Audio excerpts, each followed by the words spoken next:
BJP Rajya Sabha ಸಂಸದರ ಪುತ್ರನೆಂದು ಗುರುತಿಸಿಕೊಂಡು CJP ಪ್ರತಿಭಟನೆಯಲ್ಲಿ ಭಾಗಿಯಾದ ವಿದ್ಯಾರ್ಥಿ ರಾಜಕೀಯ ಗುರುತಿನ ಆಧಾರದ ಮೇಲೆ ಟ್ರೋಲ್ ಮಾಡದಂತೆ ಮನವಿ. इतना गंदा आज तक के किसी प्रोटेस्ट में नहीं हुआ. वो 1996 के एजुकेशन प्रोटेस्ट में भी थे एंड अभी भी he also want to join us. ಹೊಸದಿಲ್ಲಿಯಲ್ಲಿ ಸಿಜೆಪಿ ನೇತೃತ್ವದಲ್ಲಿ ನಡೆದ ವಿದ್ಯಾರ್ಥಿ ಪ್ರತಿಭಟನೆಯಲ್ಲಿ ಹುಡುಗಿಯ ಉಡುಪಿನಲ್ಲಿ ಮುಖಮರೆಮಾಚಿ ಭಾಗವಹಿಸಿದ್ದ ವಿದ್ಯಾರ್ಥಿಯೊಬ್ಬ ತಾನು ಬಿಜೆಪಿ ರಾಜ್ಯಸಭಾ ಸಂಸದರೊಬ್ಬರ ಪುತ್ರ ಎಂದು ಬಹಿರಂಗಪಡಿಸಿರುವ ವಿಡಿಯೋ ಸಾಮಾಜಿಕ ಜಾಲತಾಣಗಳಲ್ಲಿ ವೈರಲ್ ಆಗಿದೆ.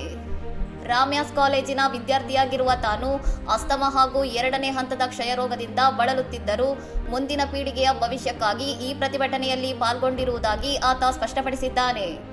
ಪೊಲೀಸರು ಮಹಿಳೆಯರ ಮೇಲೆ ಕಡಿಮೆ ಬಲಪ್ರಯೋಗ ಮಾಡುತ್ತಾರೆ ಎಂಬ ಕಾರಣದಿಂದ ಮತ್ತು ಈ ಹಿಂದೆ ಪೊಲೀಸರು ತನ್ನ ಮೇಲೆ ಹಲ್ಲೆ ನಡೆಸಿದ್ದರಿಂದ ಈ ಬಾರಿ ರಕ್ಷಣೆಗಾಗಿ ಹುಡುಗಿಯ ವೇಷ ಧರಿಸಿ ಬಂದಿರುವುದಾಗಿ ಆತ ವಿಡಿಯೋದಲ್ಲಿ ಒಪ್ಪಿಕೊಂಡಿದ್ದಾನೆ.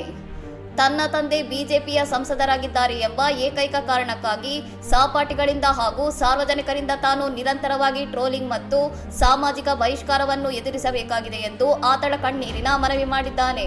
ಕೇವಲ ಧರ್ಮೇಂದ್ರ ಪ್ರಧಾನ್ ಅವರ ರಾಜೀನಾಮೆಯಿಂದ ಮಾತ್ರ ಈ ಸಮಸ್ಯೆ ಬಗೆಹರಿಯುವುದಿಲ್ಲ ಎಂದಿರುವ ಆ ವಿದ್ಯಾರ್ಥಿ, ಪರೀಕ್ಷಾ ವ್ಯವಸ್ಥೆಯ ವೈಫಲ್ಯವು ಒಬ್ಬ ಸಚಿವರ ಮಟ್ಟವನ್ನು ಮೀರಿದ ಅತ್ಯಂತ ಆಳವಾದ ಸಮಸ್ಯೆಯಾಗಿದೆ ಎಂದು ಅಭಿಪ್ರಾಯಪಟ್ಟಿದ್ದಾನೆ.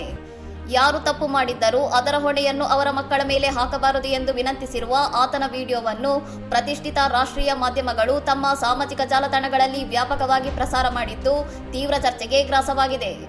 ಇನ್ನಷ್ಟು ಸುದ್ದಿಗಳಿಗಾಗಿ ನೋಡ್ತಾ ಇರಿ ಸೌರಂ ಟಿವಿ.